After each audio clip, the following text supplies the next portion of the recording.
Good morning, good afternoon, good evening, wherever you listen to this episode 240 of the Tree Talk podcast. Myself, Jack Neville, and Matt Callan of the Weekly Observer and Vale Star. A busy and exciting weekend to look forward to. We obviously have Limerick and Galway in the All-Ireland hurling semi-final. We also have to look back on the first round of senior football. There was Camogie and ladies football, so stay tuned for all that and more. The impression again we get out with what you put into it's like a walk of life.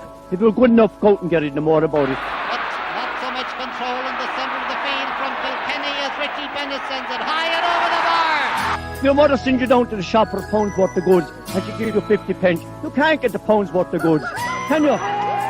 Just about kept in. Oh, well done, Shawnee Buckley. To do that to Tomas O'Shea, he deserves to score from here. One of the highlights of the Sunday game. Limerick went out there from the word go today. No more about it. They made all the running, that was it. Put the ball over the bar and the back of it, and that's it. No ifs, no buts. Is there much time left? We have a couple of injuries. Here comes Kieran Curry. Curry leading the charge of the Red Brigade. 45 metres out. He's a chance to score. He's put it hard. He's put it over. There's no sympathy in this game for anybody. We're delighted to be joined this morning by Galway's Jonathan Higgins ahead of this Sunday's epic encounter. Jonathan, how are you keeping? Good morning, guys. How are we all? Good. Morning, Jonathan. Thank you very much for coming on and giving us the view from Galway as we prepare for yet another Limerick-Galway game in an All-Ireland semi-final. It's becoming nearly an annual thing. It is, unfortunately. I suppose more fortunately for you guys. Yeah, no, it's a big ask now at the weekend. But sure, look, if we can keep it poked out to you, we'll be doing well. Yeah, and look, we'll get into the games. Obviously, 2018, 2022. You know, as I said, it's recurring. But Galway season so far, Jonathan, what have you made of it? I suppose it's kind of up down. There's been a lot of, I suppose, a growth and a lot of positive strides made under Henry Shelflin, and it is a little bit of a, you know, the horrible cliche bit of a rebuilding phase there. And I suppose you can't look past the elephant in the room, which was the Leinster final defeat. Sport is cruel. Sport can be very cruel at times. So on the weekend just come by with the penalty shootouts, and like look at Armagh losing their third penalty shootout in a row. But talk about a big sucker punch Galway got at the end of that Leinster final, just when you thought it was a step forward, finally performing on the Leinster final after the horror show of the Leinster final the year gone by. And to be caught in the manner, like losing to a goal in the last puck of the game would have been, horrible. But just the manner of the way it was kind of in our hands, one hand on the Bob O'Keefe, and then it's booted away, and it's just the stuff of heroes when it's lashed in from out there, and you're thinking, oh God. And to be fair to the side, I, as a supporter, I had my unbiased hat on, but even still covering the game at the time, but like you couldn't. If someone ripped, something out from inside you, it was just a horrible, horrible way. But to be fair to Henry Shelflin, and not just with that getting by then on the horse the next time, he has put a lot of spirit and a lot of grit into the side. But you're going to need that in spades. Like if you look at the last couple of Galway performances, you had probably the worst half football I've ever seen, of hurling I've ever seen a county play, Galway play against Dublin. Yes, a bit of spirit to come back. Did Dublin fade, or was that Galway just putting the squeeze on? The Leinster final was good to a stage, and then obviously the absolute horrors at the end. And the Tip performance, you'd probably call it mixed, maybe. Got the job done. Probably Tip were, I think, insanely bad on the day. Fell over the line. Maybe that's just as a matter of the things gone by. So it's really hard to know where Galway are at the moment. You would have said prior to maybe Tuesday night, everything is going flying, the squad is fit, everything's together. But then, a big blow, obviously, with Jason Flynn being out for not just the rest of the Inter-County Championship, but the club championship as well. A huge blow for Larkins that as well. And, he's a player that had been thereabouts for so long, was showing strides, really having big impacts off the bench. Was that I suppose the finisher is what the Dubs call them, is it, the impact off the bench. We've seen that across the code, having so many big impact on proceedings. It's a big loss, it's a big blow to the camp as well. But I guess Galway in effect have nothing to lose, but it's a huge ask. And I'm not just blowing smoke up your rear ends here. It is a big ask. You're facing an absolute juggernaut of a team, and a team that's had maybe by others people's standards, not by yours, a wobble, if you want to call it that. But you look like you have the bit between your teeth again. So yeah, it's going to be a mammoth task. There's no way of buttering that up. But sure, look, we live in hope, I guess.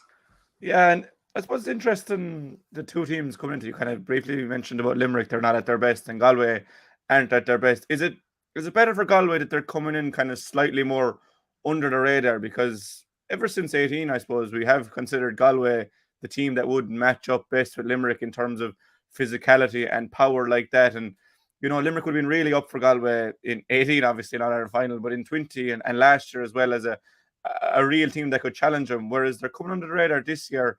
Would it suit Galway a small bit? Perhaps. Look, there's no way they're putting it. It is going to be a huge ask. You look back on last year, I think the losing of the game was the first 10 minutes or so where Glenn played, holy hell. Like he had his hay bailed and brought home to the shed a couple of times over. He had the damage done. Now Galway did tweak it and put up a fair battle, and there's moments here and there in the game.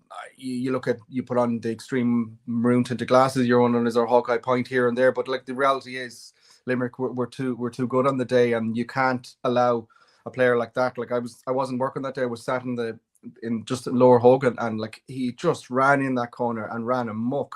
What did he finish up? Was it 8 on the day overall? Got a few at the end as well, just from Galway. We're putting the squeeze on. So like that's straight away. You talk about Galway matching up well to Limerick. That's a scary proposition straight away. It's a scary proposition for anybody. But you look at the way the Galway defense is at the moment. That's huge. Is the 4-week break going to be perfect in a way for Limerick, for you guys coming through? Who knows? These are all the if, buts, and maybes. I suppose you've had a challenging enough time, if you want to call it that, of coming through and winning Munster. Like what a challenging year that, and the league title as well. My heart bleeds for you. But like maybe they needed that. And I suppose, look, and the other big elephant in the room is Hannon, isn't it? Like what's going to rejuggle that? It's just, I think, to quote another sport, Claudio Ranieri used to talk about Claude Makelele as that holder, that number 6 in soccer, as the battery in his watch that made everything tick. I suppose that's the way Hannon is, and obviously you've huge, insane squad depth. That's a big blow as well, and I suppose that's the only tiny bit of concern you probably from a Limerick perspective. Yeah, it'll be interesting. We don't know who's going to play there yet, but there's obviously options. But for Galway, then they can only control what they can control. But I suppose it's very noticeable. Cathal Mannion, the last day, was a kind of de facto sweeper. He kind of played more to the right of the Galway net, but he was kind of de facto sweeper. Do you imagine he's going to play that role again and try and cut out that supply ball to Galan, or will he go in on William O'Donoghue and try and upset him? Or there's a key decision there for Cathal. It's a huge one, and I go back to a Leinster final. I think it was Galway's first Leinster final, was it, where it was Damien Hayes at the time went back and played a sweeper and ran amok. It caught Kilkenny on the hop the first day. It didn't work the second day.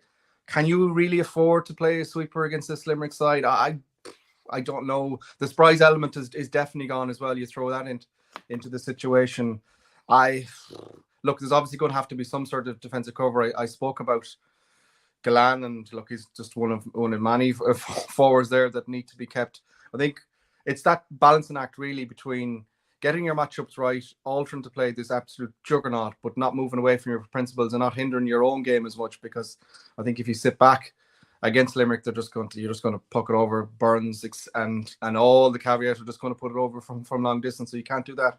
It's a very interesting one, because you look at what Cathal Mannion did, as he said, on the right, and there was that long diagonal ball into Whelan for large periods of the game, and I suppose it had mixed impact. Look, obviously Whelan's performance caught the light, particularly as the game went on, but there was large periods of that game as well where the ball was going in, but it was coming straight back out again. It was 3 versus 1. It was almost unwinnable ball at times. It's a huge juggling act, and to be brutally honest, I just don't know if he's going to go sweep again.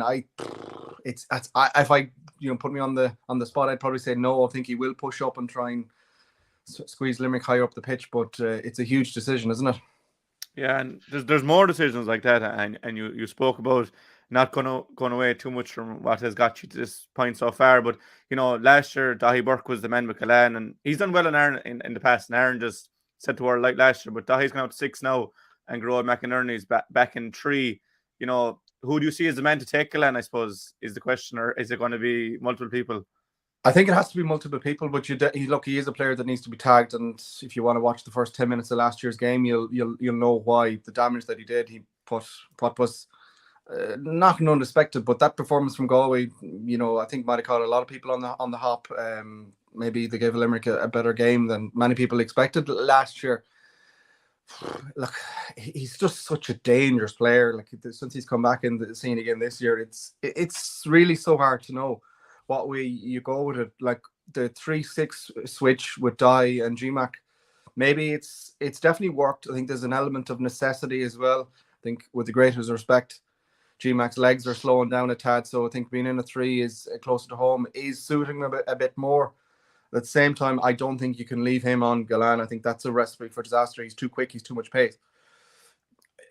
I talk about Galway not, moving away from their principles and whatnot, but I think with Gillane, you have to. It's almost the exception to the rule, and this is no inside information or anything, but I wouldn't be surprised if someone the likes of Pádraig Mannion goes back and tags him. He has the pace. He has gone back into the cornerback position as more of a tagger in recent games as well. So that's potentially one that I think may be an option as well, and it's probably not the worst matchup in the world. The only thing is, though, what you would say that is, I suppose, to emphasize my earlier point, is it does take away a good bit from the attacking prowess of the half-back line. That's a huge balancing act, but you're against an absolute superstar and such a wizard in Gillane that I think you do need to make an exception to the rule. So I wouldn't be surprised. Like, it's a big ask for someone like, Morrissey or someone like that to try and tag him. He's that good of a player. We've seen huge better players struggle against Gillane. So I think I wouldn't be surprised if someone like Pádraig Mannion goes back on him. And then at the other end of the field, obviously, you have your own superstar, your own wizard in Conor Whelan. And I suppose since Joe left, the mental has really fallen on Conor, and he's been brilliant this year. And to be fair, I was in the Gaelic rounds last or 2 weeks ago, and he kind of plays in patches, but sometimes he's unreal all game. But when he goes, like, he can cause serious damage very quickly. And I would have said Sean Finn would have been the best man in the country to mark Conor Whelan. Obviously, that's not the case now. So from a Galway point of view, how important is it that, first of all, Conor Whelan is given the supply of ball, to try and trouble Limerick, and that he does fire, and it's one of those days for Conor? Oh, it's absolutely imperative for the Galway to have any chance of it.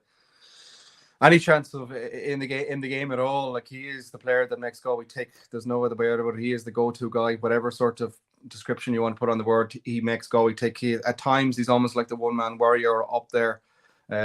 Getting support for him is going to be crucial as well. But if Galway to have any chance at all, he has to be on song. And look, he has been. He was exceptional. He's been exceptional. I think I can't understand a lot of the criticism that he's been getting at times. Was it a one-trick pony?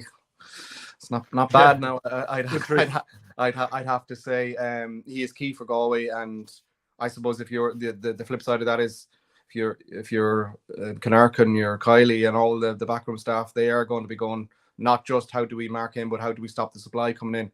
Let's talk about Colm Mannion going a little bit deeper and getting good ball into him, or I suppose mixed ball into him at times. But there's enough there for him to do damage, and he is that player that will fight 1 versus 3 or whatever.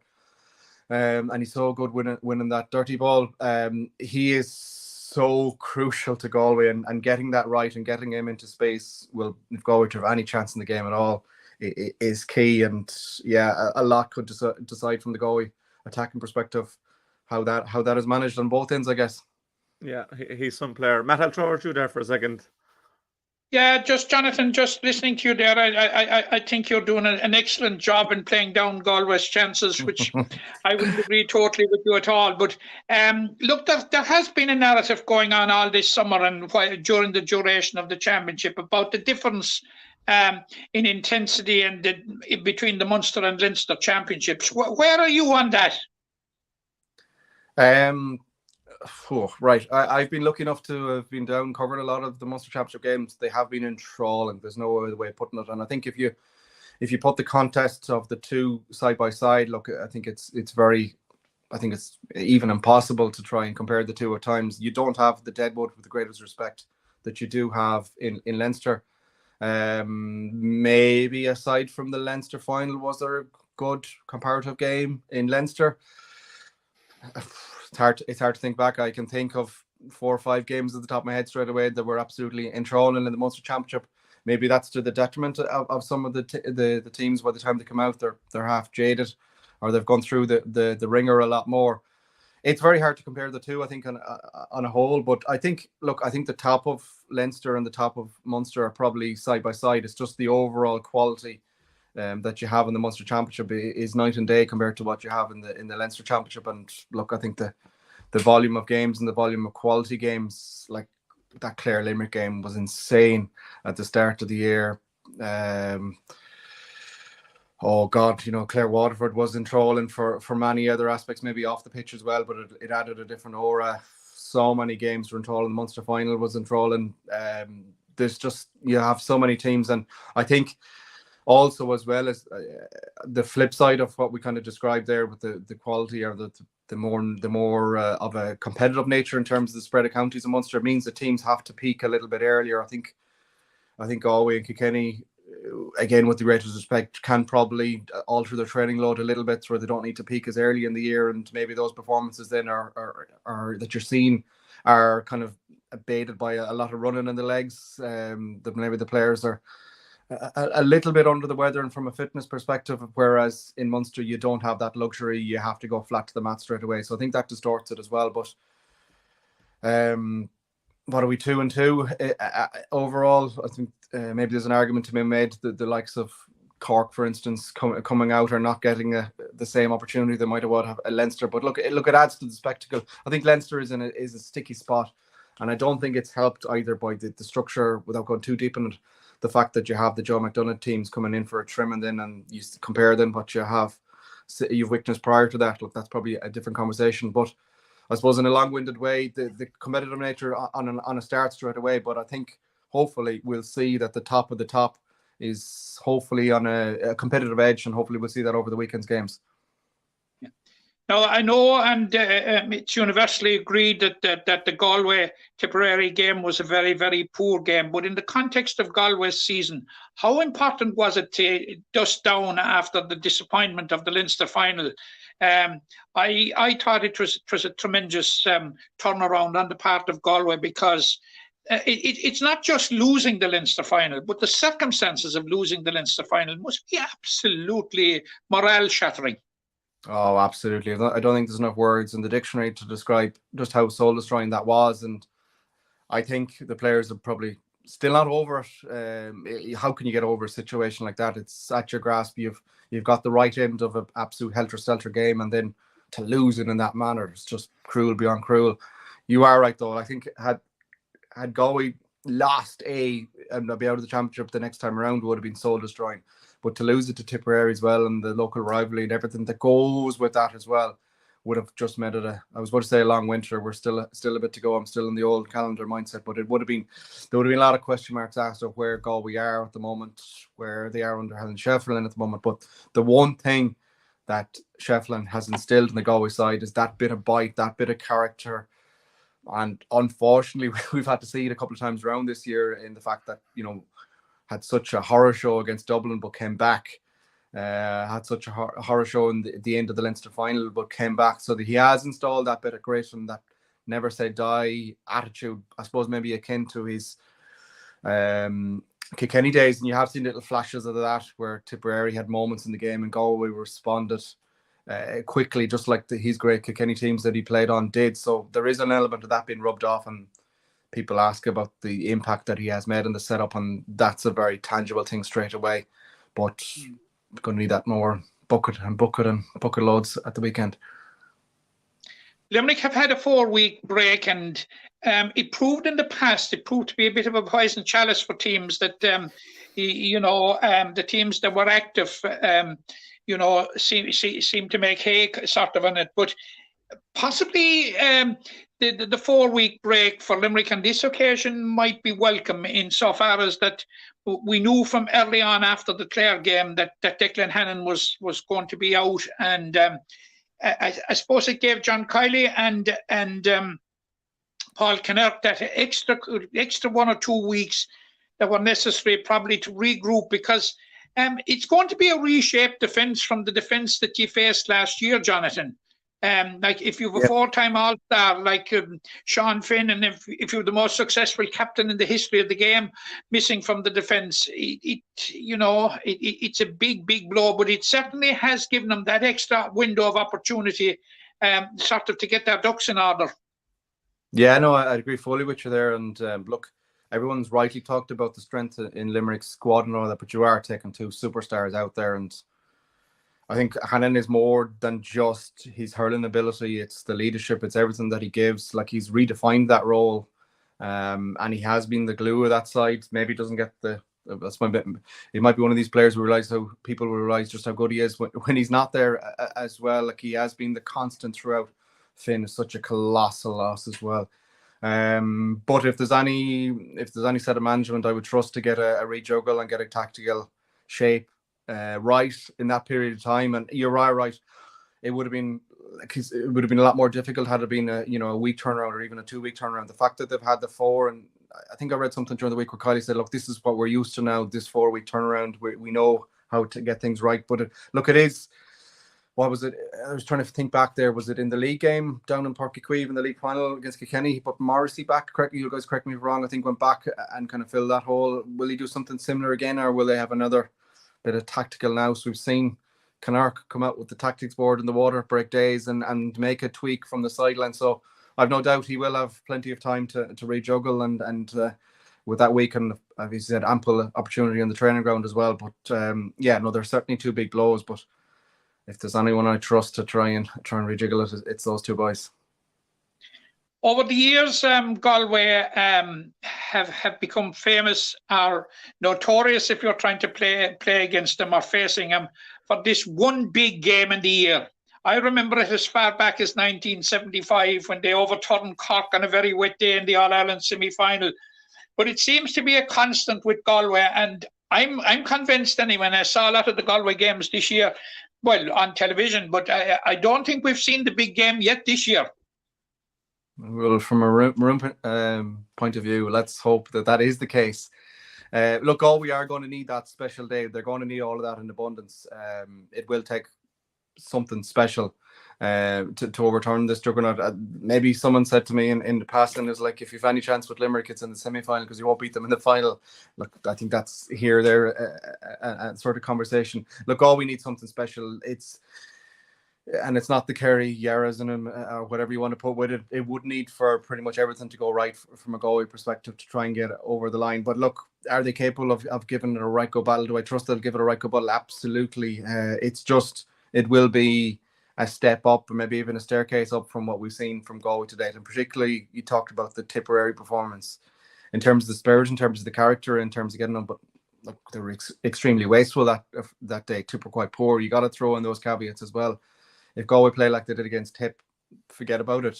Maybe elements of the Leinster final will be enough, but it's still rebuilding. And there's the moments of the Dublin game that I keep going back to as well, which were horror stuff. So they will need that big performance, and that's the hope in Galway, that there is that one big bash. But look, sport. We talked about, have been these situations where something crazy can happen. But look, we really are going to need everything to be right. And but look, Galway will go up and they'll give it a right good lash. And look, as from a neutral perspective, wouldn't be great if it's just an absolute humdinger and they go out at hammer and tongs. And let's see where it goes after that.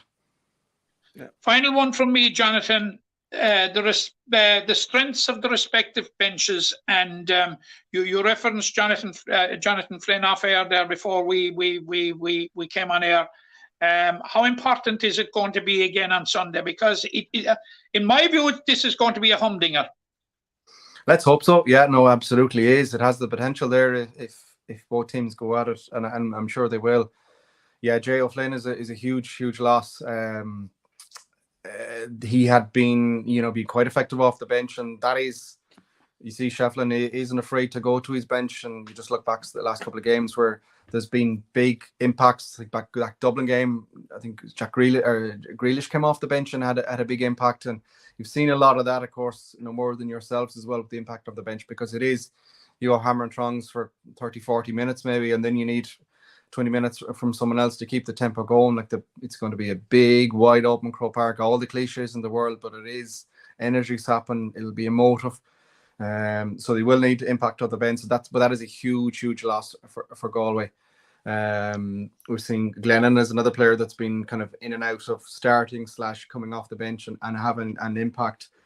Conor Cooney is probably another player that's going to need a big impact off the bench as well. But yeah, no, Jo, it's just unfortunate. He was right back there, such a good person around the camp then as well, has a danger, gives you that bit of, I suppose, unexpected brilliance and star power up front. But yeah, no, it's a huge loss, and we'll have to look at other options. But I listened to an interview that Henry Shefflin did in Galway there last night, and he just talked about it, and it's classic Henry. Now it's an opportunity for someone else, whether it be on the team or into the matchday squad as well. So that's the case. It has to be, unfortunately, a tolerable sport, but benches are going to have a big impact in the game here. Yeah, I think they will, and it's hard to see whose bench is better on paper. But a couple of ones before we finish up, Jonathan. The record in Croke Park for Galway hasn't been very kind to you since winning the All Ireland in 2017. Is that a thing, or is that just coincidence? It's probably just reflective of the team in the last couple of years, more than anything. There's been, I think, in that. There's been a couple of, like last year, for instance, the Leinster final, which was just a bit of a horror show. Just the team didn't show up at all. This year's they did and got stung, as we've spoken about it a bit. But I don't think it'll have much of an impact. No, I think it's a new game in terms of that. And look, obviously, it's nice to have a good record on that, but I don't see it having too much of an impact on proceedings. Someone more that the quality of the opposition is going to be. And yeah, who gets those all-important matchups right, I think. Yeah, and on that question as well, obviously, pushed Limerick all the way in the last two games in Croke Park in 2020 and 2022. Does that give Galway confidence that they can push Limerick all the way, or is it more demoralising that they did push them all the way and couldn't get over the line? Probably classic glass half full, half empty sort of scenario. Henry Shefflin will be instilling into them that it is half full. Look what you've done. And no doubt he's going to say something like along the lines of, look, you can't give a head start like all we did to Limerick, because it took and that's the case. Unfortunately, it seems like a common trend with Galway at times is they seem to allow an opposition to get a head start and then go to try and claw it back. I've seen that multiple times this year alone. You can't do that against someone as good as Limerick. But look, he will be taking huge strides and huge bits of encouragement from those performances, and I don't think there'll be a lot of respect for the quality side that Limerick are, but I don't think there'll be any bit of fear there. They'll be going out fully focused on trying to get a famous win, no matter how difficult it seems from right here, right now. Yeah, and lastly for me, why can Galway win this game? I think you go back to the last year's game again. They did so much right. I think maybe is there not fear? That's too strong of a word, but there's definitely good respect between the two sides, and I'm sure I talked about Henry Shefflin and his management. Talking about their team talk. I think John Kiley's and all his management side as well will be saying as well. Like they'll be. They know Galway on their day have that big performance in them, Matt, as you described. They've been close games over the years. There've been a lot of good battles. You guys obviously have the stronger record in recent years, but look, there's certainly been contests throughout, and I don't think John Kiley is going to need second reminding of that. But look, if Galway can get a click, if they can take so much from last year's performance and maybe just make a couple of tweaks here and there, and most importantly, get Conor Whelan into the game and get good ball into him and getting people off him, it's going to be one of those performances where you need everything pretty much to go right, but it's not impossible. But look, I'm not just saying that you have to respect the quality of the opposition, but look, I think it has the potential to be a right good game, and I think it is maybe like last year, just going to be decided on small margins. And will Galway win? It's a real head-heart moment. I won't lie. Obviously, you put the maroon jersey on, the glasses and the works, and you're like, yeah, of course. They have the potential, but it's obviously we're there in hope. We obviously it'd be absolutely amazing to do. My cold heart and taking a step back says a close Limerick victory, but let's hope I'm wrong. Let's hope you're right. And I suppose finally, if whoever comes through on Saturday, who do you think they'll play in the final? Oh, I'm intrigued by this game, I have to say. I've seen a lot of Clare this year. They've been a phenomenal team to watch in full flow. I think they've a manager. I talked about Chef Flynn and Kylie, but in Lohan, you have a manager that the players would go through a brick wall and come back the other side and go through it again for him. He is an inspirational leader. He is just... I couldn't fathom some of the criticism that he's been getting over the years, but he is just a warrior of a manager. I think it's incredible what he's done with that side. I think Dublin, though, would give Limerick a lot of their homework in terms of maybe potential exposure. You go back to that game for 20 minutes or so. There was a period there where Kilkenny made a lot of damage, Dublin made a lot of damage with long ball in on top of the Clare full back line, and they didn't really have an answer for it. I think that's what Kilkenny are going to go straight for. So much will determine really on the Clare injuries. We talk about injuries in this game, but it is that time of year where key personnel, John Conlon, what's he like after the headbang, seems to be coming back. Willie bit full strength. Connor Cleary has been a huge loss. I know Lone went on that last day, and it was a difficult ask, first game of the year really, of the championship. I know he got a lot of positive I suppose praise and whatnot, but I thought there was a period there where he looked raw and exposed. And again, if I'm Kilkenny, if he's playing, that's what you're probably going to try and expose. McInerney as well, how fit he is. Kilkenny have injuries of their own. But I think this is another one that could be a right. I mean, I absolutely can't wait. This should be an absolute humdinger as well. And Clare have so much to make up for from last year as well. So, but I would edge towards Clare if they can get things right in terms of the injuries. I think we're looking at potentially another Munster final in the All Ireland final, and what a game that would be as well if it turns out that way. But two enthralling semi-finals. Unusual that we're the same pairing as last year again, but we're set for an absolute feast this weekend, I think. Yeah, it should be a brilliant weekend again in Croke Park. Jonathan, thank you very much for your time there. I can't say I hope your team wins the weekend. I hope it's a good game. The feeling is mutual, don't worry. Yeah, I hope it's a good game, and it's good for the neutrals, because it's certainly, I can't imagine it's going to be too enjoyable for people that the ticket in one corner. Ticket rates could be a bit of a scramble, but yeah, look, if it's a classic, that's half the battle, isn't it? Yeah, look, hopefully may the better team come out on top, and may that better team be the defending All-Ireland champions from our point of view. You've won enough. Yeah. Thank you very much for coming on. Thank you, Jonathan. And we'll talk to you again soon, and maybe we'll see you in Croke Park. Mind yourself. Take care. Thank you. Good luck. Now, Jonathan Higgins joining us there to give us the view from Galway, Matt, and very generous to Limerick he was. Very much so. Well, of course, playing down Galway's chances, playing the old soldier, Jack. So, we played a small bit of it back as well, you must remember.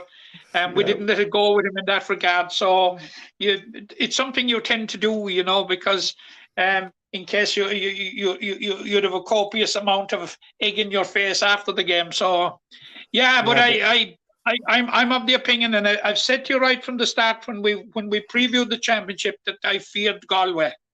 And Tipperary. Now, I still fear Galway. I'm totally disregarding Galway's performance against Tipperary, because I'm reading into the background of it, Jack. Had we suffered the kind of a loss in the Munster final, had Clare got a goal with literally the last puck, you just can't put yourself in that position and wonder what type of a mindset you'd be in the next day you'd go out. So I thought it was a remarkable recovery by Galway to turn it around and make Tipperary look very ordinary, Jack. And I thought in the circumstances that Tipperary would win it, if you recall, if you go back, and. But no, Galway dug it out, and I think it could be a huge game in Galway's season. That's what I fear. It could be a major turning point for him, because no matter looking through the Leinster Championship, apart from the Leinster final, Jack, they ambled through it. They ambled through it. And that is no disrespect to the weaker teams that are in Leinster. And that there are some weak teams in Leinster. So, and I was just looking back at it in the context of the game on Sunday during the week, and some of the scores they put up against Westmeath and Antrim, and particularly the paucity of the challenge that was put to them. You just wonder what the value of it is for Galway on one hand, or we'll say Kilkenny, but above all for the teams that were on the receiving end of it. Now, all right, people will be very quick to point out, look, Westmeath went down to Wexford Park and won. But I still think that there's a disparity between the Munster and Leinster championships, and it is in the Leinster championship. It's all about just getting into that top three and then peaking. So I feel that the victory over Tipperary by Galway was very, very significant, and we should read into it. No, notwithstanding the poor game that it was. Yeah, it was a brutal game, but I mean, those games are there too. Any game that has a final in it, quarter, semi, final itself, they're there to win regardless of how you come through it. And look, Limerick haven't shot the lights out. Maybe in 3 or 4 months we can look back and say, God, Clare were an All-Ireland winning team, Cork were an All-Ireland winning team, but Limerick still managed to get the job done. Hindsight could prove very favourable towards Limerick at the end of the season, but they haven't been the Limerick we've known, whether that's the other teams coming up to them or Limerick regressing a small bit. I think that's fair to say. But you know, in Croke Park, they've kind of saved their best for Croke Park in the last few years. Like the three All-Ireland final wins, really, like they were really good performances. Waterford in the semi-final in 21, even Galway the 2 years, like they were really good Galway teams. So you'll be thinking the 4-week break and played in the wide open Croke Park, it does seem to suit Limerick. Yeah, well, Croke Park has suddenly gone from being a graveyard for Limerick to being a happy hunting ground. I think the 4-week break was never more wanted than on this occasion because of the circumstances, as I pointed out there to Jonathan Higgins, about the circumstances surrounding Declan Hannon. And it has given John Kiley and Paul Kinnerk, it has given them that extra couple of weeks to get their ducks in order and to try out and see what option will they come up with. Now, the longer it goes on, the greater myriad of options that are going on. Like it has convulsed it has discourse since it was announced that Declan Hannon will be absent, as to who will be wearing the prime number 6 jersey. But it's a point I've made quite often, Jack, and Jonathan Higgins made the point about Declan Hannon. Like, Declan Hannon's hurling is only one thing. His leadership, Jack, is absolutely immense. And I'm absolutely convinced, and it's now 4 years on, had Declan Hannon been on the field in the 2019, for the duration of the 2019 All-Ireland semi-final, we'd be talking about a different narrative now. Oh, 100%. You know, he's been so important and he's been so available. I think one lad said one day, train availability is the best ability someone can have. And Declan has only missed one game, I think, since he finished his leaving cert. So that'll tell you a lot. But you know, we've spoke at depth. We've known 3 weeks now that Declan wasn't going to make it. You know, we've all had our say. We're only 3 days out from the game now as you record on Wednesday, the 5th of July. Who do you think will be number 6? Oh, Jack, every day I've got up for the last week, I've come up with a different one. I find it, I think possibly Dan Morrissey, Mike Casey fullback, and Richie English coming in the corner. Yeah, because Jonathan did mention that league final against Kilkenny, and Declan didn't play, and Dan was number 6. But at the same time, Kyle didn't play the same day either. So, you know, and Kyle did go the 6 at the end of the Munster final, so I'd be edging towards Kyle, to be honest, at 6, because you're looking at bringing in a rookie cornerback then if if Richie goes down. I think Colin Coughlin has kind of bed his way in now the last few days. He's got 2 appearances under his belt. He obviously played in 21 All-Ireland final, so he has experience, whereas if you start Richie, your next man in the corner would be probably Aaron Costello, Fergal O'Connor, or maybe Ronan Connolly, and none of them have made a championship appearance yet. So you're probably taking a risk whatever way you go, because we're not used to playing without Declan. You are, but would you believe Nicky Quaid has been mentioned in dispatches? Like what I've been hearing going around the county has been, I've had Nicky Quaid, I've had Willem O'Donoghue, I've had Darragh O'Donovan, I've had David Reedy, I've had Cian Lynch. I'm waiting for somebody to tell me it'll be Aaron Gillane. I tell you one fella, and very surprisingly, like, I haven't heard anyone say Diarmaid Byrne's go in there, and Diarmaid plays centre back for Patrick Swell, but he's so good at 5 that he can't go in there. Like, I know Kyle is so good at 7, but it's interesting some fellas haven't been mentioned at all. Grant Hegarty's another one. He plays there for Pats. He's been mentioned as well. Yeah, he's been mentioned as well. But I'm coming down. I'm just saying, on the balance of probability, probably Dan Morrissey, just over what your solution is of Kyle Hayes and Colin Coughlin. I've the utmost regard for Colin Coughlin as a player, and I think he's an excellent player, big strong man as well. Jack, it's probably in John Kiley's 7-year tenure at the top of Limerick hurling. It is probably his biggest call, and himself and Paul Kennard. But as I've said here at the moment, many times in the past, Jack, I trust him to come up with the right decision. Yeah, and I mean, who would have thought Barry Nash going into the corner would have turned out like it did, moving Kyle back, moving Keane to 11, Dan fullback. There's been, even Aaron Gillane burst on the scene as a wing forward, and he's become the best inside man in the game. So yeah, we're trusting in the right fellas, I think, Matt. I asked Jonathan about Conor Whelan, but what's your read on Conor Whelan? Well, my read on Conor Whelan, we've had it ad nauseum here in this podcast. He's one of the players that I rate one of the highest. There's few players I rate higher than him in the country. I think he's an absolutely fabulous player. And he was going through a tough period now there at the beginning of the year through the league and in 1 or 2 of the early rounds of the championship. But I had the utmost belief that Conor Whelan was going to be a crucial player for Galway before the destination of this year's Liam McCarthy was decided. And it's absolutely huge and terribly important as to who will pick him up for Limerick on Sunday. Will it be Barry Nash? I think it probably will.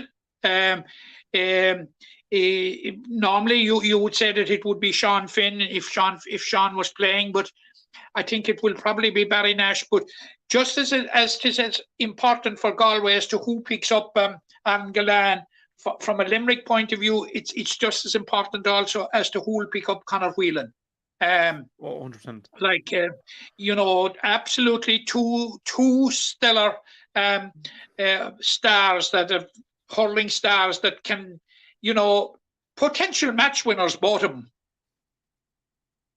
Yeah, to me, another reason I want to put Kyle in at 6 is I'd like to see Dan Morrissey on Conor Whelan, because I think physically he matched up very well with him. He's probably not as quick as Conor Whelan off the mark, but I think Dan has anyone he's ever marked at fullback, he's got the better of, and sometimes very comfortably.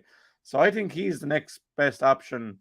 And I think if it's not Dan, I would like to see Mike Casey take him, because you don't want to lose Barry Nash's attacking output, that he's so key for back there. But as you said, they have options, and they have the 4 weeks to try all these things, and you'll be back in Limerick to get them right. But at the other end of the field, there's been a lot of change in that forward unit. Do you think will Cian Lynch will start? Will Colin Neal start? Will Graham Mulcahy and Dave Reedy be named from the start? Because in my view, Tom Morrissey at wing forward, Aaron in the corner, and Seamus Flanagan are 100% nailed on. But outside of that, there is room for manoeuvre in the Limerick forward line. Yeah, but Garrod after the Munster final has to be nailed on, Jack, and Garrod's propensity to save his best for Croke Park. Has he ever played a poor game in Croke Park? He was quiet against Galway this time last year, but then what he replied with in the final, was made up for it 10 times over. So I think Garrod is nailed on, but it's a big choice after that. But in some ways, Jack, it depends on who will be named centre back.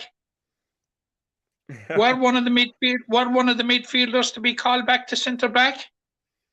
That would open an opportunity for Cian Lynch to come in at midfield, maybe. Or Dave Reedy. Dave Reedy. He came on against Galway midfield last year and got 3 points. He turned the game himself in midfield. David Reedy had a very, very good game in the Munster final, Jack. He had 11. He was a huge influence in the second half, created the goal, everything, I think it would be very, very hard to drop David Reedy. Graham Mulcahy, whether he has started or he has come on from the bench, has made a huge impact this year, without exception. I suppose at the end of the day, my answer, I suppose, is I do not know. And now you do not know. And the only two that know are probably, I suppose the management team know, but it's a very, very happy place to be in. Like that, there is strength and depth, particularly in the attacking sense now.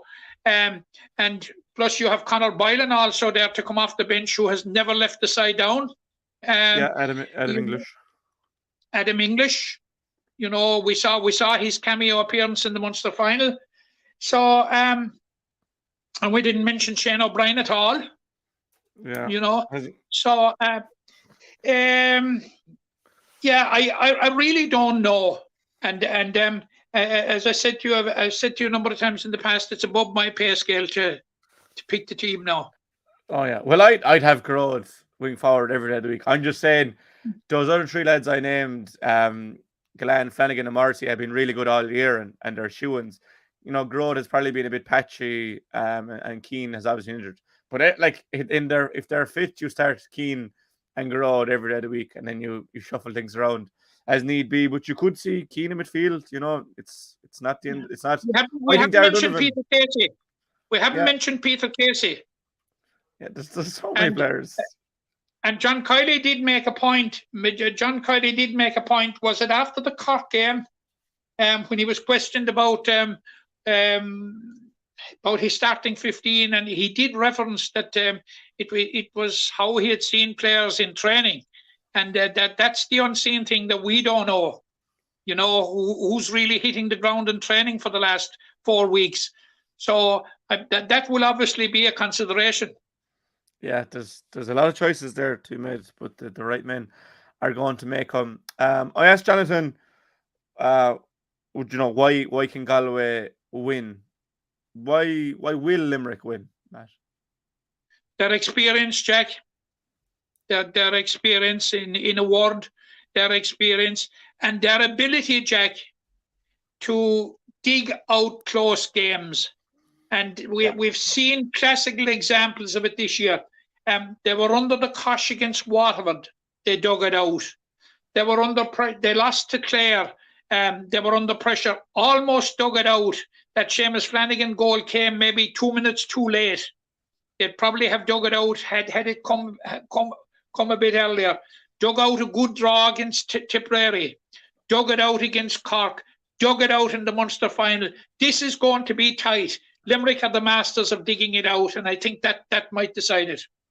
Yeah, and you see these great teams that when they're not performing, they get the job done. And it's a real soccer thing for me that a 1-0 win in soccer, the champions always, get those wins. And Limerick, a 1-point win in hurling is the equivalent, although it's a lot tighter in hurling, 1 point than a goal in soccer. But I do agree with you there fully that they have this know-how, and it's built. You can't just have it.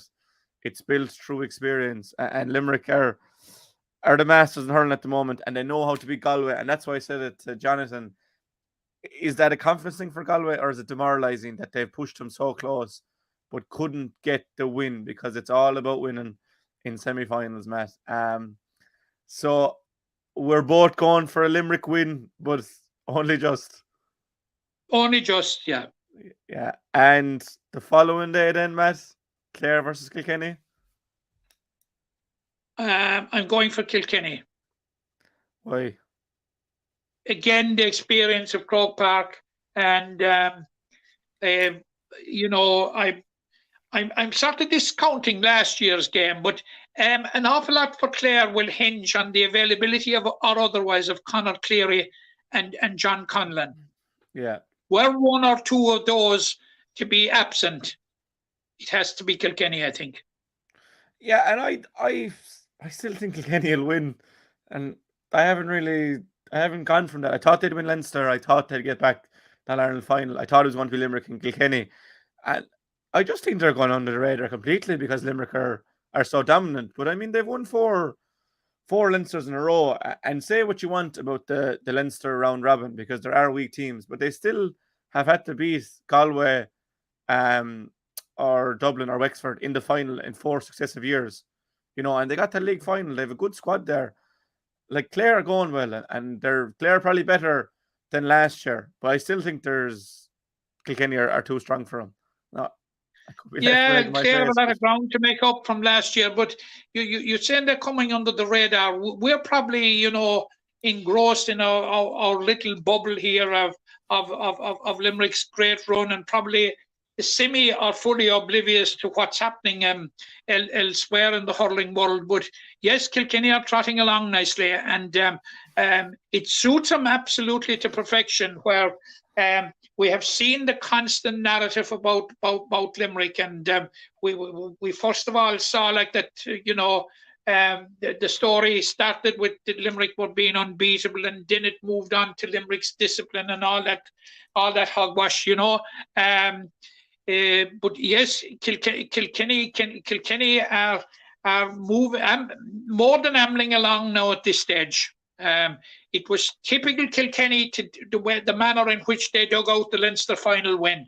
Absolutely, that was classical Kilkenny, and kept going and fought till the final ball, and the final ball came from. So yeah, I'm shading it for Kilkenny. It's going to be tight again, Jack. Clare will really put it up to them, but I have a sense that Kilkenny will prevail again. Kilkenny's experience in Croke Park, and an experience of Croke Park is a terrible important thing, and it was something that possibly hindered Limerick teams in the past, when it was our graveyard, but by God, now have we made up for it in recent years. Kilkenny always have experience of Croke Park, Jack. They have, a Leinster final without Kilkenny is like Hamlet without the prince. So, I'm sharing it towards Kilkenny. Yeah, I'm envisaging another Limerick Kilkenny All-Ireland final. Tight game on Saturday, tight game on Sunday, but I just think, as you said, experience will prevail. We might come back to the hurling just at the very end, Matt, but I think an hour there on Limerick versus Galway is enough to whet the appetite if you need it anymore, because it's just such a mouth-watering game and there's so many narratives to go through. But we'll leave it there for the time being, Matt, and we'll move into Camogie. And I suppose starting with the senior side, it hasn't all been positive this year, Matt, but they certainly saved their best for last at the weekend. 5-15-5 winners over Offaly in Banagher to secure their status for senior for next year. A second win over Offaly this year to secure status. First of all, it was the league, then it was championship. It's a pity it came when it came, Matt, in a way that it didn't come at the start of the season and could have been the launch pad. But at the end of the day, those players showed what they're about, first of all, and their capabilities. And hopefully with the players coming through, and we have a junior quarterfinal this weekend against Roscommon, that it can be the launch pad for 2024. I honestly believe it will, Jack. And I made a point here last week. Now, I've seen the girls a couple of times this year, including the game against Waterford. And I made the point to you last week that in the context of looking forward to the Offaly game, that I thought that the final scoreline of, 219 to 11 points against Waterford was not reflective of the level of performance that Limerick put in on that day, because I thought all over the pitch that day I saw a lot of green shoots. For that reason, I was pretty confident. But you can never be confident in what, is a sudden death kind of thing game. Pretty confident that they would get over Offaly. And I had seen the previous encounter between themselves and Offaly in McNeville Park. And whilst they shaded it that day, I thought that Limerick put up a better performance in the Munster Championship against Clare. I thought it was a measurably better performance. And it was obviously, it was a measurably better performance in Portglenone against Antrim, which only just came up short. And this was against an Antrim team who gave Limerick a bit of a chastening in the league in McNeville Park, you must remember. And I saw it in the flesh anyway against Waterford, and I honestly thought that there were a lot of good things, Jack, and that there were a lot of positives that I saw out there, and it augured well, I thought, for going to Offaly. And you were there yourself with the girls' launch with the Woodlands House on Monday night, and just talking to a number of the girls, I felt there was an air of confidence about them that, they were going there to get the job done, and, they were prepared to put their bodies on the line and let everything on Banagher to survive. And I'm not surprised, Jack. Yeah, I'm surprised at the scoreline. I'm surprised at the margin.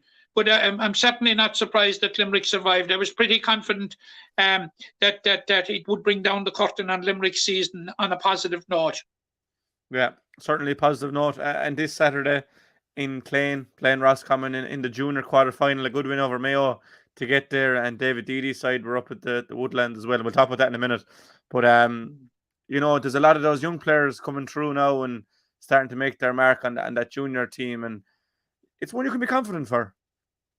Yeah, I'm pretty confident. And just as a matter of interest, there's an old friend of Limerick's, the coach to Roscommon, a certain Galway referee called Liam Gordon, is the Roscommon coach. But I'm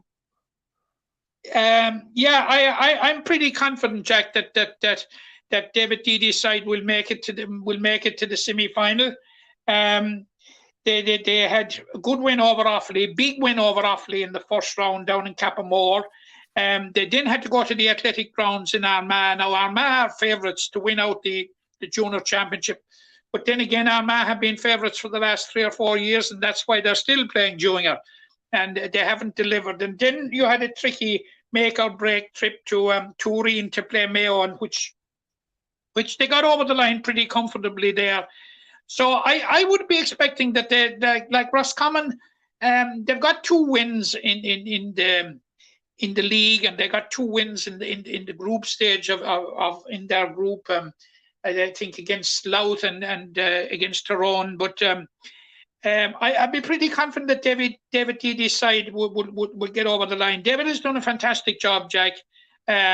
First of all, in assembling his squad and tweaking his squad along the line. Bringing extra players in who've made an impact. And of course, the influx of players from the minor team who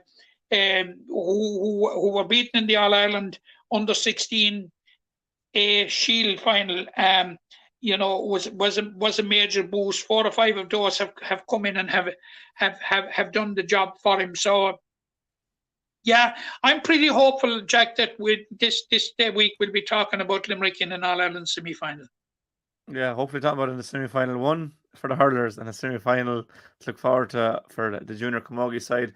Touching on briefly there, Matt, and that night in the Woodlands, organised obviously by the brilliant Fitzgerald family, that continued their sponsorship of the ladies footballers and Camogie team, but also then the ties in somewhat with the letter released yesterday by the GPA promoting that United for Equality campaign that the women in sport, I suppose, are running. And it's just really important and really good to see that their male counterparts got behind it. And, the least that these players deserve is to get just a bit of expenses and recognition and just fair treatment, for the work they do in promoting sport in their county and the dedication they give to their counties. And first of all, it was lovely to see all those players in the Woodlands together and being honoured. And then obviously the brilliant Mary Fitzgerald led a talk, I suppose, with Ciara Neville and Aoife Sheehan. And, it was good to see all the players there. And then the GPA's announcement yesterday, another step in the right direction.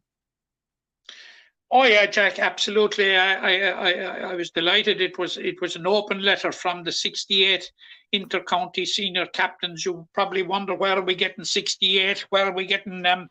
Are we gone from 32 to 34 counties? But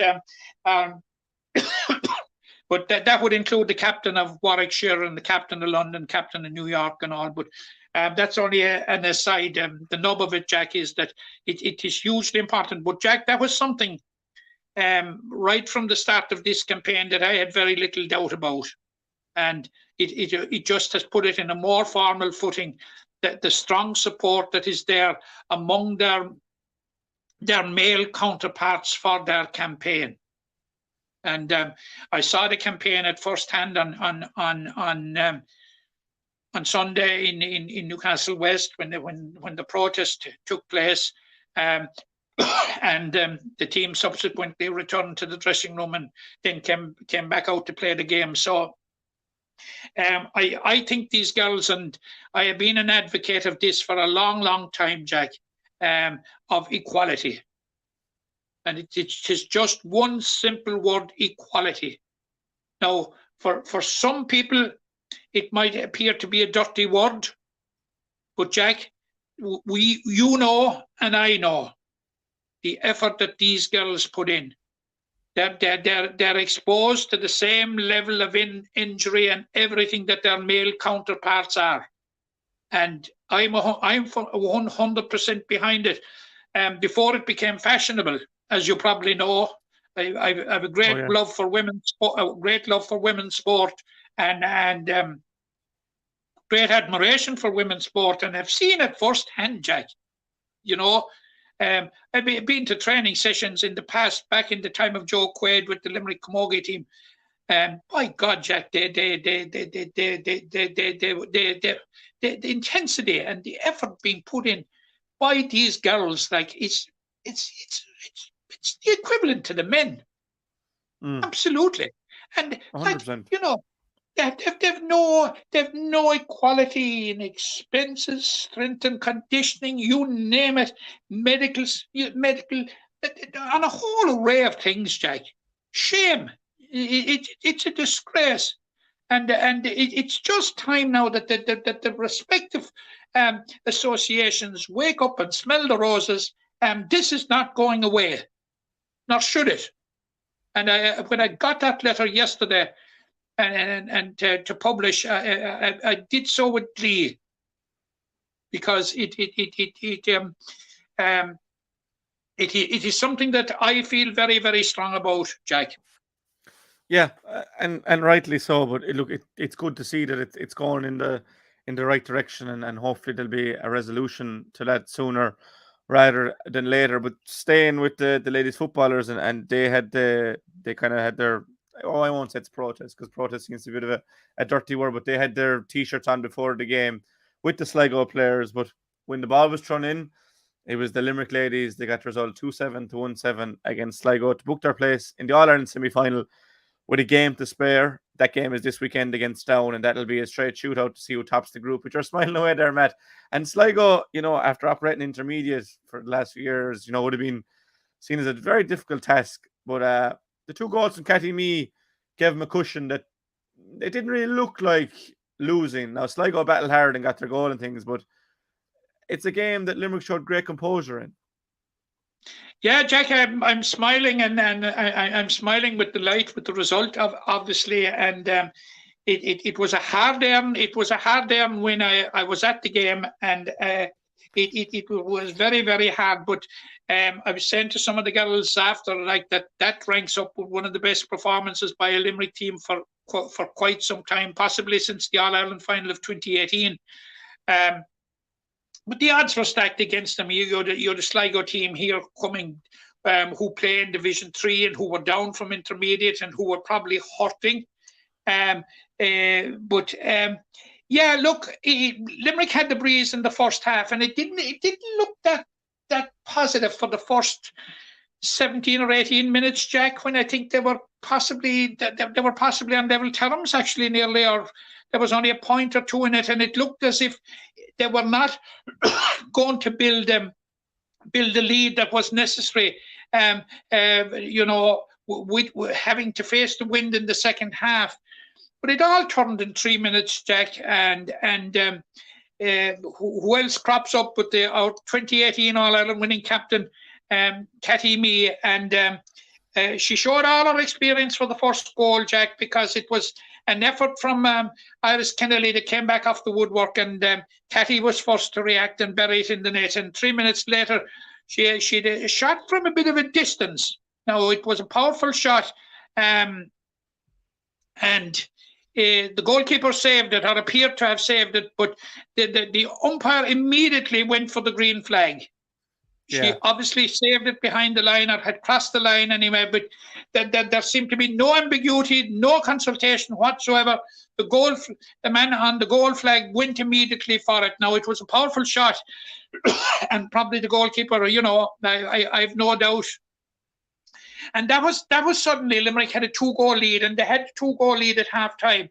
Now, Sligo absolutely swarmed Limerick for the first 10 minutes of the second half. And when Katie Walsh got a goal for Sligo 5 minutes after half time, and suddenly the lead was halved, you said to yourself that Limerick were up against it here. But Jack, the Limerick defence, they were simply phenomenal. Absolutely phenomenal. And Carol Bateman, for the most part, in that period, was untested.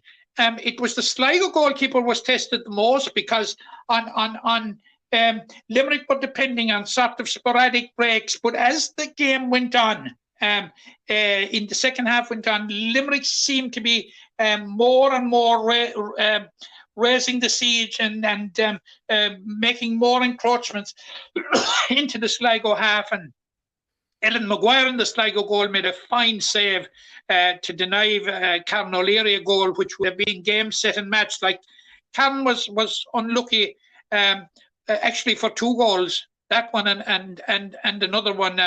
Look, Jack, no question about it. Limerick were worthy winners. Limerick were deserving winners. And Graham Shine was, first of all, his first reaction after was one of relief, and absolutely, one of delight, because he's done a very good job with this team, Jack. And they're in the last 4, and they're in the last 4 for a reason. They're among the 4 best in the country. And when you get to the last 4, Jack, you're in there with an equal chance. And Graham was delighted. But as far as he was concerned on Sunday evening when I was speaking with him, that the job wasn't finished at all. No. The job now is to top the group. Yeah, so, and they'll have a chance to do that this Sunday. Back to Newcastle, 1 o'clock. 1 o'clock. The game, it was originally fixed for 2. The game is at 1 o'clock. 1 p.m. because the 2 games don't have to be on at the same time, because they're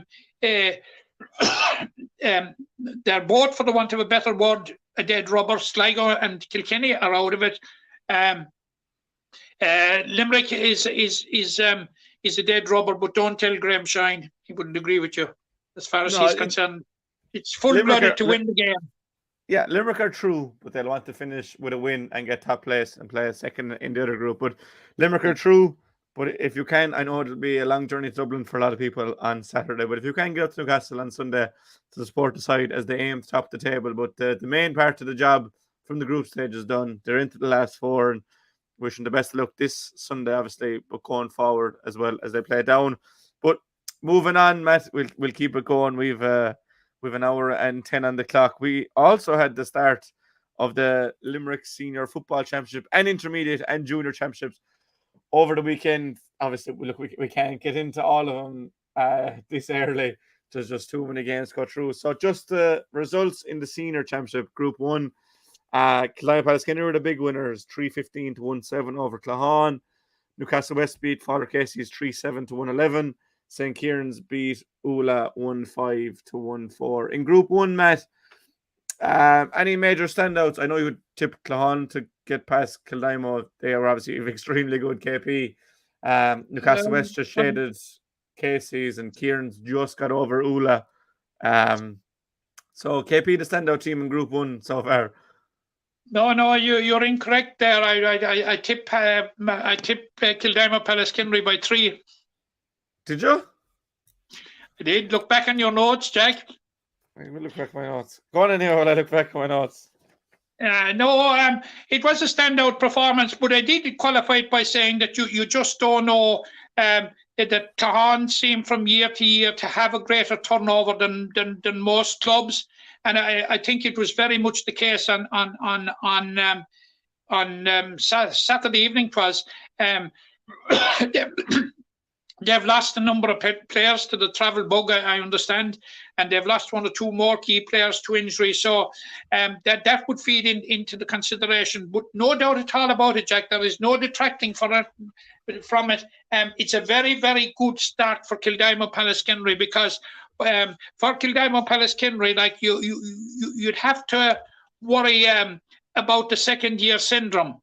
But they've got off to the best. They've got off now to the best possible start, and it'll be onwards and upwards now.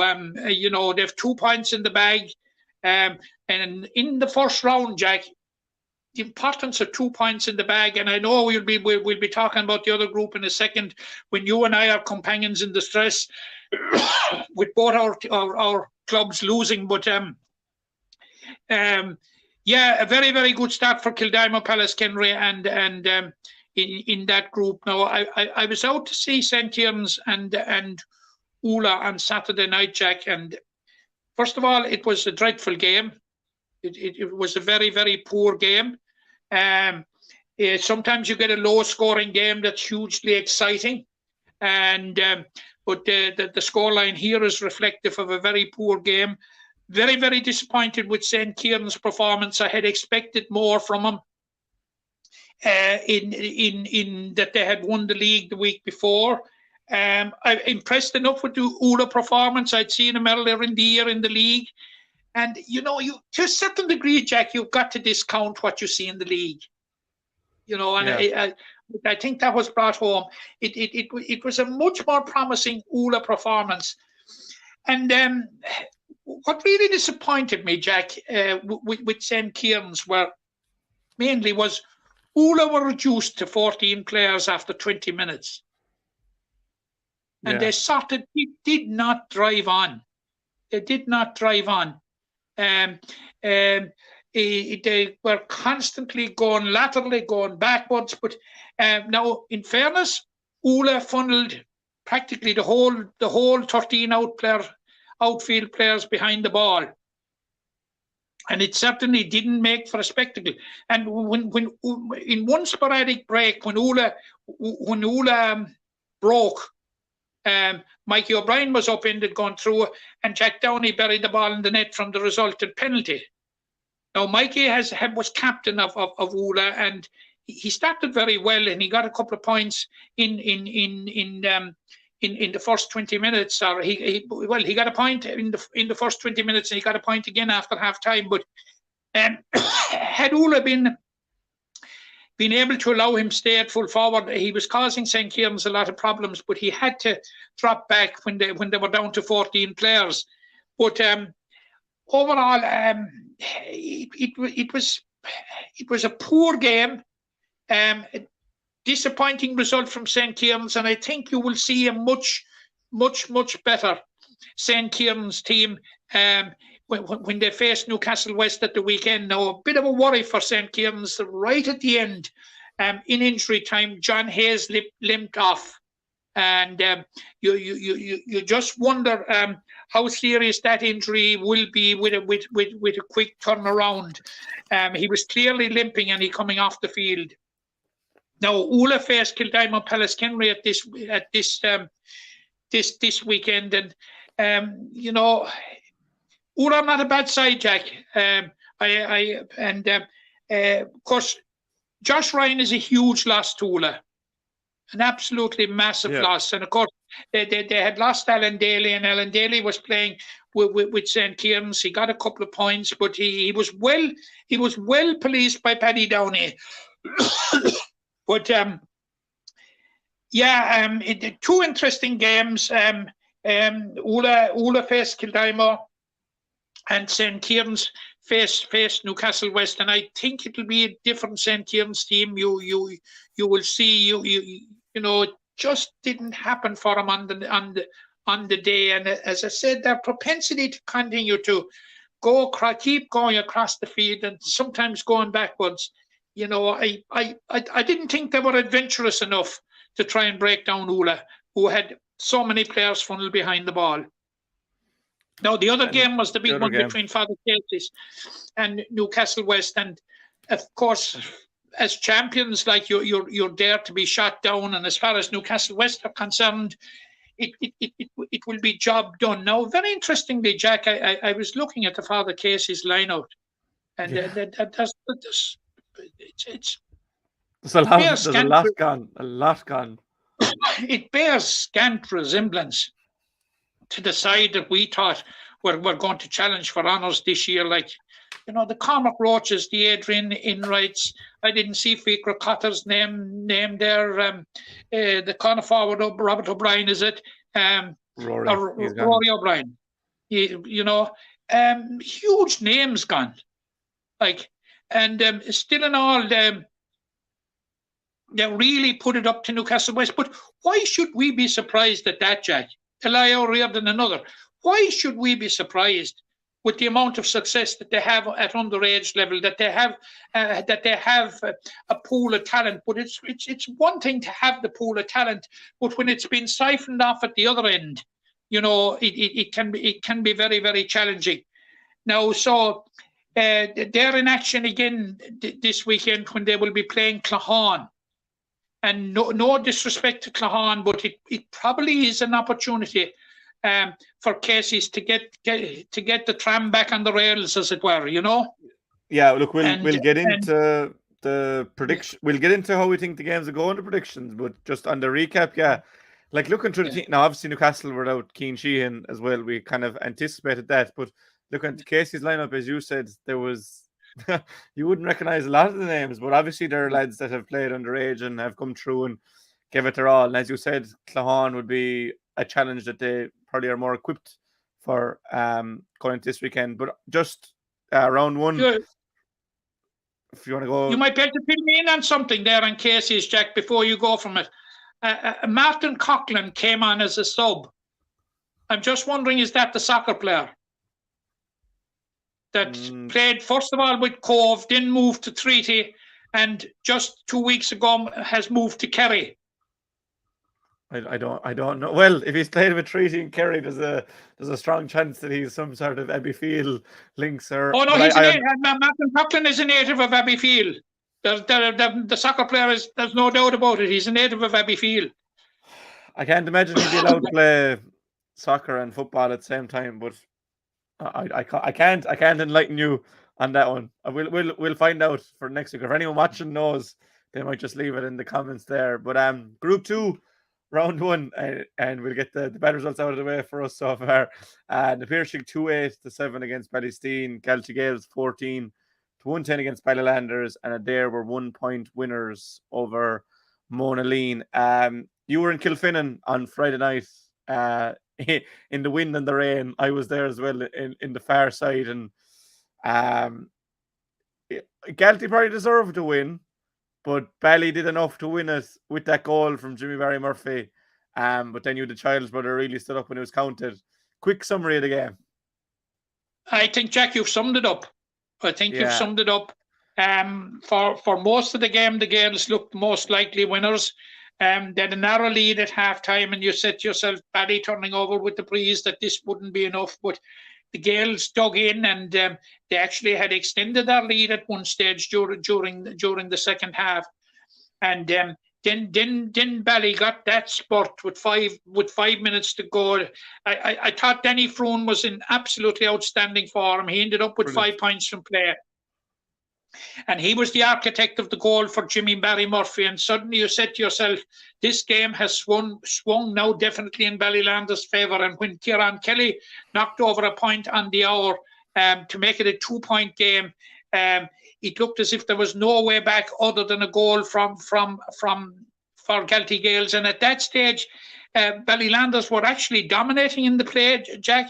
But suddenly, Galtee Gaels turned it around, and Tommy Childs got a point in the first minute of injury time to narrow the gap.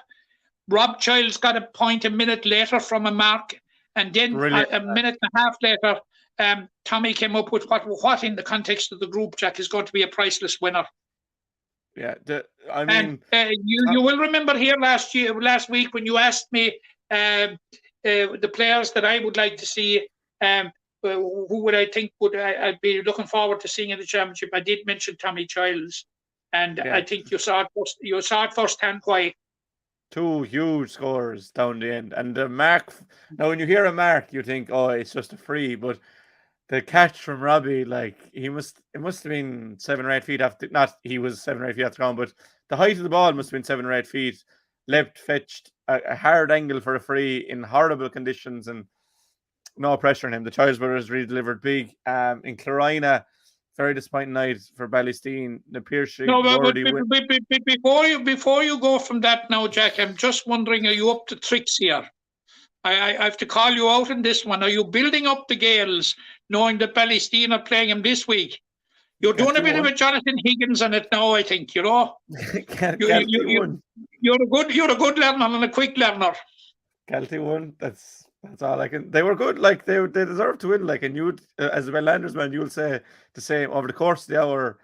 Galtee deserved to win, but they left it late. But no, I'm not hyping up anybody here. They were good, but for Ballysteen, it was a really disappointing night. Just didn't get going, and the Piercy were really good, Matt. Honestly, I was a bit surprised with how good they were, considering I saw them a good bit last year. They were a good intermediate team, but they looked every bit the seasoned intermediate team. And I suppose you'd forget that they were intermediate for 7 or 8 years, and they only went down for 1 year. Just a really strong. Sorry, they were senior for 7 or 8 years. Yeah, sorry. They only went down for 1 year, but really, really good performance. Dylan Cronin was quite enough. Their main man, Gordon Brown, didn't play, but had really big performances all over the field. Colin McMullen at centre back, really strong. Ruben McCarthy outside him at wing back, really good as well. Up front, Evan Egan kicked a good few scores. Kevin Nolan got a penalty and were thoroughly deserving of a 7-point win. There's no doubt in that. Now they have a dare this week, which will test their mettle. But a perfect start for the Piercy. And I think the teams in recent years, Matt, that have come up, obviously KP last year got to quarterfinal. Clahan the year before in their first year got to quarterfinal. Galtee won in 2019. They're a seasoned senior team now. That there has been a really good transition for those intermediate teams in recent years, and really good start for the Piercy. Obviously, poor start for Ballysteen. And the game's other group then a day. Go on. You're making a very good point there, Jack, about the teams that are coming up. A very good team. A very, very good point, because you see across in all sports. It's nearly more commonplace that teams that come up very, very often drop back down again immediately. But I couldn't see that happening with the Piercy. And no, I tipped Ballysteen to win. Nearly it was out of deference to you, Jack. So that, I felt that the Piercy, they were going to be a pushover for nobody, because they were going to have momentum. They play good football, and I suppose it's not a major surprise that they won. But having said that now, Jack, and you basically, you just, and we'll be touching on it again, you just barely referenced it there when you said that they're playing a Dare at the weekend. Will have something to say when we come to that now in a few minutes? Yeah, we will. And Adair won by a point, 10-16. Obviously, both of us were in Kilfinnan, so we didn't see the game. I had expected a lot from Monleen, but again, looking at their team, there was a few lads missing. Whether those are injured or they're just playing hurling, will tell a lot with how Monleen go. But Adair obviously down a few bodies as well and got the result. And they just seem a team so hard to beat in the group stage. Adair, we've spoken about it every year. Their group stage record is just impeccable, and did it again. And they would have seen that probably on paper, definitely the hardest fixture, and they got over the line. But probably to be, and I tipped Monleen. I will say that, but a result you'd expect from Adair. A result you would expect, and your analysis is right there. They would probably see it as the tough game, and I suppose even though, Jack, it was only the first round, they would probably see it as ultimately a shootout for finishing top spot in the group, possibly. And that's not to say it, but that they might be hijacked along the way. Yeah, I suppose, Jack, what you would describe it is as a classical Adair performance. Yeah. Just get the job done, and it's just it's just a continuation of what we've seen from Adair since they came up at the end of 2017, wasn't it? Yeah, 2016 they won it. They won the county in 17.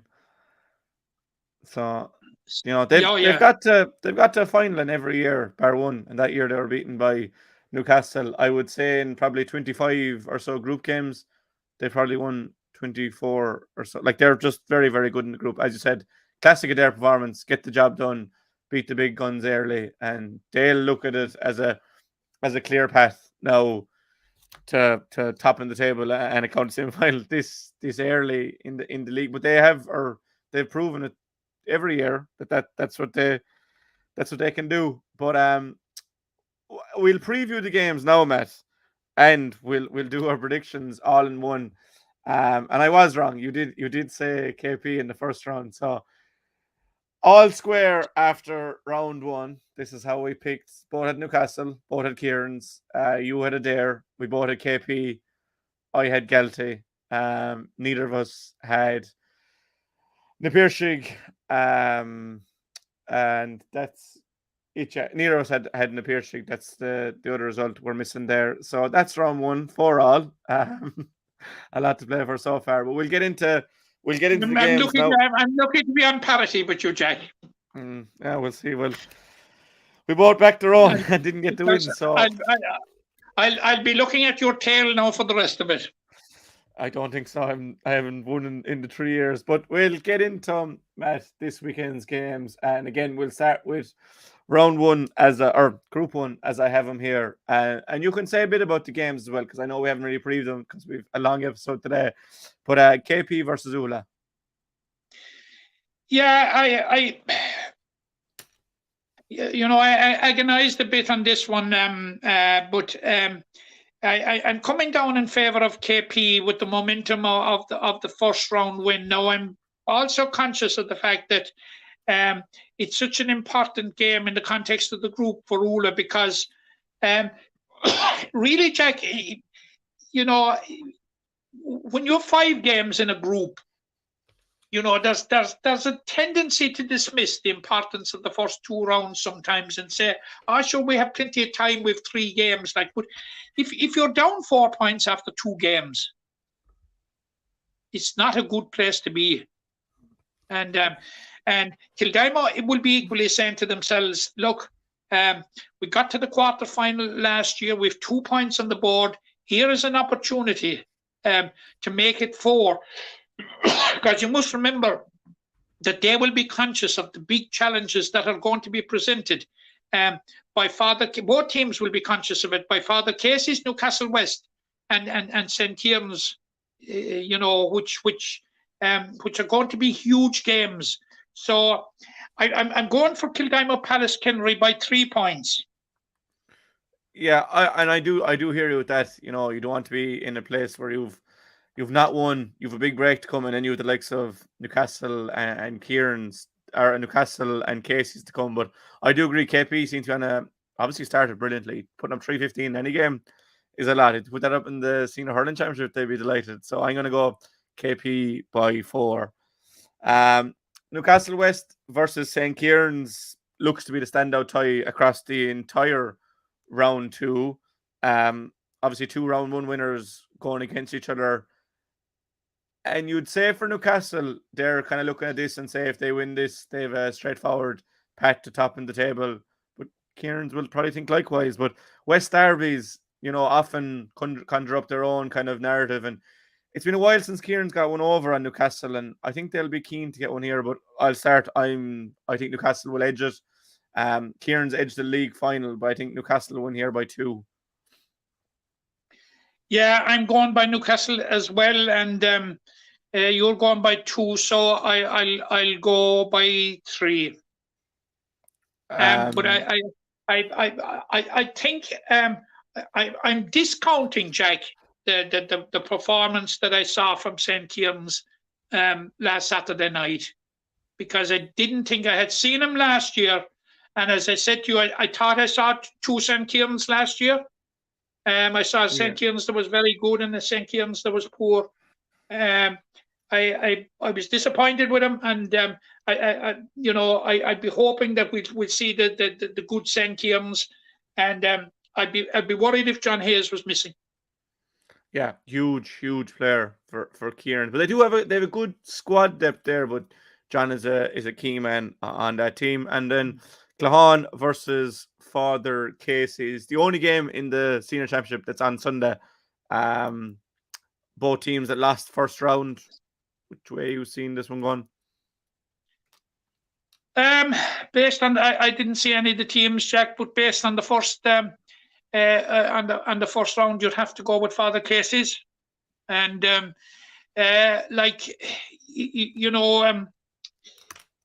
Father Casey's lost to Newcastle West, but their performance, apparently from the match report that I saw, Jack, was quite good for long periods. It was that Newcastle West sort of took over in the second half, having trailed at half time. So I'm going for Father Casey's by 4 here. If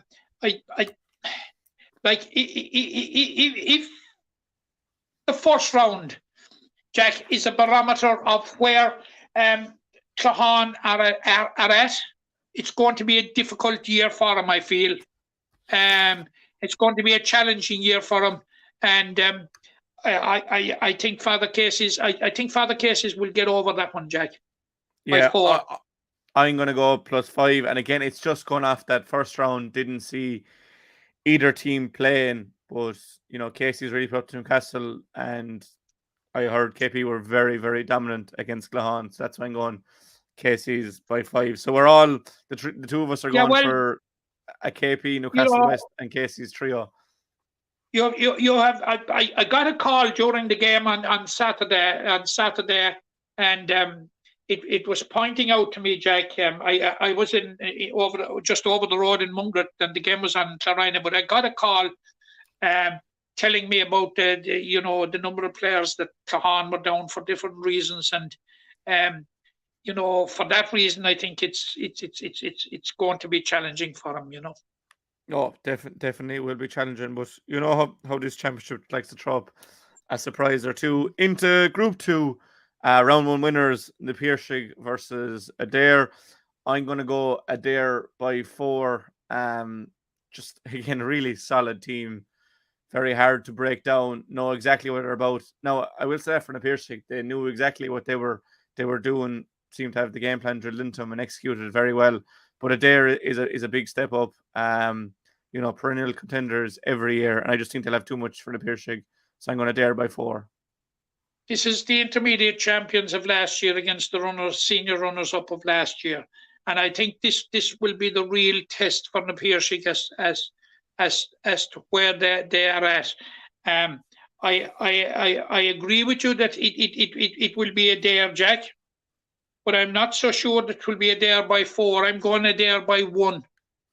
Okay. I think the Piercing will really put it up to him in this one. From what I didn't see a dare play, but from what I saw in the Pierce League, they have the capabilities of beating it there. But I just think that they're just a really polished team, and just know how to get the job done. Ballysteen versus Celtic Gales, Matt. I'll let you start with this one. You know where I'm going to go. Yeah, I'm going for the Gales by 3. Okay. And they seem to be a bit of a bogey team. For Ballysteen in recent meetings. I even remember a game inside in Clahan when there was a fella called Neville in goals for Ballysteen. Do you remember that game? And I do haunt it. It was the last game I played because I was in hospital a few weeks later with my back over it. But yeah, last game I played, bad one to go out on, and they had beaten us, or they beat us last year as well. So yeah, a bit of a bogey team. You're not suggesting, Jack, that you're retired, are you?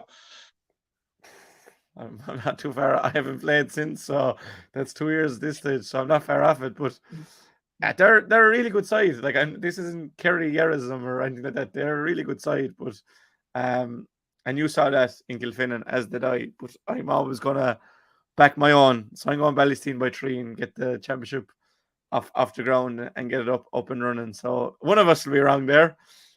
We both said +3 for the opposite team. So maybe a draw if you were a betting man. A draw there probably wouldn't be the worst shout if you were neutral. And the final game of the round, well, 5 of the games are on Friday. Your own Ballylanders versus Monaleen. I'll start. Monaleen, by all accounts, against Adair weren't great. They're down a few bodies, but still they have a pretty stacked team. And I think Ballylanders will be very disappointed with how that game in Kilfinnan ended. They shouldn't have won it, but were in a position to win it and let it slip. So I think Monaleen will get their first win in the game. I think Ballylanders will be on the losing side again. So I'm going to go Monaleen by 3. Yeah, I find it hard to disagree with you. There was a time when, up to maybe the last 1 or 2 meetings, when Ballylanders were a bogey team for Monaleen. But Monaleen had a big win on the last occasion which they played. I unfortunately, I think Monaleen are going to win, but it's going to be close, Jack. It's going to be close. I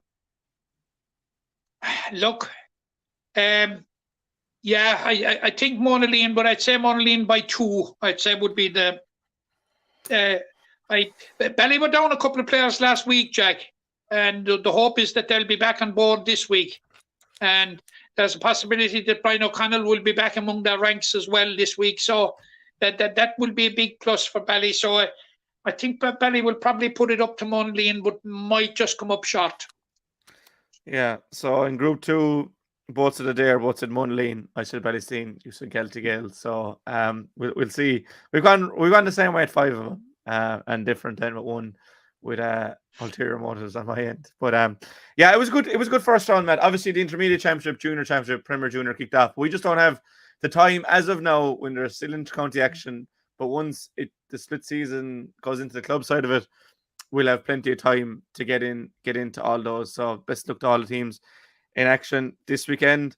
Before we go, Matt, we're down to the final 4 in the hurling. Who is your hurler of the year so far? Because we know how these can swing once they get into Crow Park and the final 4. But as of now, your hurler of the year and why? Aaron Gillan or Tom Morrissey. I think they've been playing out absolutely outstanding. Yeah, I think obviously we're going to see the Limerick games. I think Dara Donovan deserves to be in that chart list of Limerick players as well. I think Dara and Tom have been really consistent, and I think Aaron has been consistent, not as consistent, but has been so bright then when he's been bright, if you get me, and been really good. Outside of Limerick then, Conor Whelan, Tony Kelly. Conor Whelan. Conor Whelan, definitely. Yeah, I suppose you cannot discuss a hurler of the year without including Tony Kelly in it. And that, like, if you look at Kilkenny, it's more a collective effort in Kilkenny. For me, Owen Cody or Hugh Lawler are probably the standouts at either end for them. They just Owen Cody, is doing the scoring, and then Hugh Lawler seems to be doing the defending from. And Diarmuid Ryan as well is another name that I'd pick out. He mightn't even get an All-Star because if he's up against Diarmuid Byrnes. Playing very well for Clare, yeah. But he might even get an All-Star because would make an A run for it, yeah. But I think the semi-finals and finals will have so much of a say on who gets the Hurler of the Year award. But it's just interesting to see where that debate is at the moment. Because remember last year going to All-Ireland final, I thought it was Aaron Gillan's to lose, but Diarmuid Byrnes' consistency just pipped it there again. So hopefully, if there's a Hurler of the Year and he's from Limerick, there's a good chance that Limerick have won the All-Ireland. So absolutely. If we get the Hurler of the Year, I'd say it'll have been a good year for us. But 100 minutes, it's a long time since we did a 100-minute pod, Matt. But it's before we go there, I just want to mention the William P. Clifford tournament in Fedmore last Saturday. It was a feast of hurling. You had Kilmaley. Actually, Jack, the two semi-finals went to penalties. So whoever did a seeding job there did a very good job. Kilmaley beat Mount Sion 2-1 on penalties. And Capitagle beat Kilmallock 4-3 on penalties. Now, Kilmallock were within touching distance of getting to the final. They were leading by 2 points. And Jack Coughlin got a goal for Capitagle in injury time. And Jack, Conor Hanley Clark got a point for the ages to level it. To have the courage to take it on right out on the sideline and the halfway line, Jack, it was a very, very special score. But Kilmallock lost it on penalties. They subsequently lost the Shield final to Mount Sion. It was Kilmallock's 6th match in 12 days. So tired bodies took over and they really, really faded in the second half because fatigue was written all over them. But in the final, Kilmaley had a very big win over Capitagle, the holders. But Jack, the reason I'm bringing it up is to congratulate the Fedmore Club on the absolute excellent organisation of bringing the 4 clubs together, and the whole logistics of how the day was organised was so good. The only downside was that the crowd was small, and it is a pity. It's those that stayed away that missed it. Yeah, well, congratulations to these clubs. Fedmore, I know the boys from Muskegon were in from Colour Broad for a tournament that they won as well. So it's great to see these clubs pop up and have these weekends of hurling and or football. So fair play to Fedmore and to Bradford over the weekend. But as I said, over 100 minutes on the clock, man. It's been a long time since we had a podcast that long. But it's just the nature of the weekend. It's a huge hurling game that we spent about an hour talking about, Limerick versus Galway, again in the All-Ireland semi-final. A big thank you to Jonathan Higgins for coming on and giving us the view from Galway.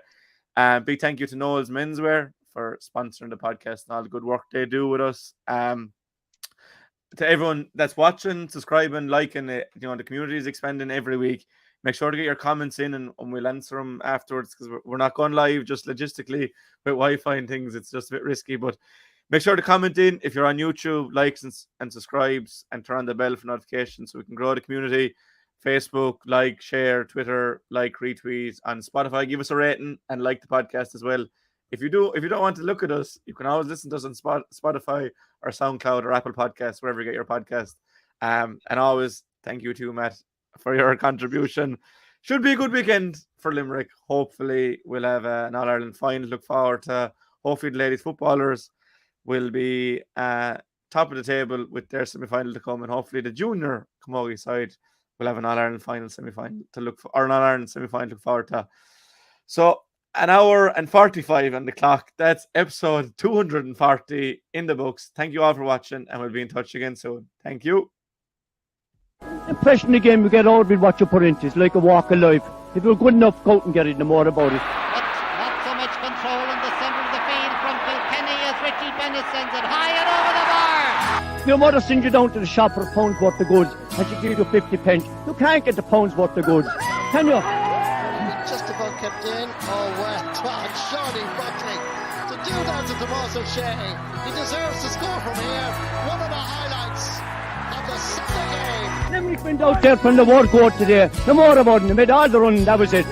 Put the ball over the bar and the back of it, and that's it. No ifs, no buts. Is there much time left? We have a couple of injuries. Here comes 𝘕𝘰𝘦𝘭𝘴 𝘔𝘦𝘯𝘴𝘸𝘦𝘢𝘳 leading the charge of the Light Brigade. 45 metres out. He's a chance to score. He's put it high. He's put it over. There's no sympathy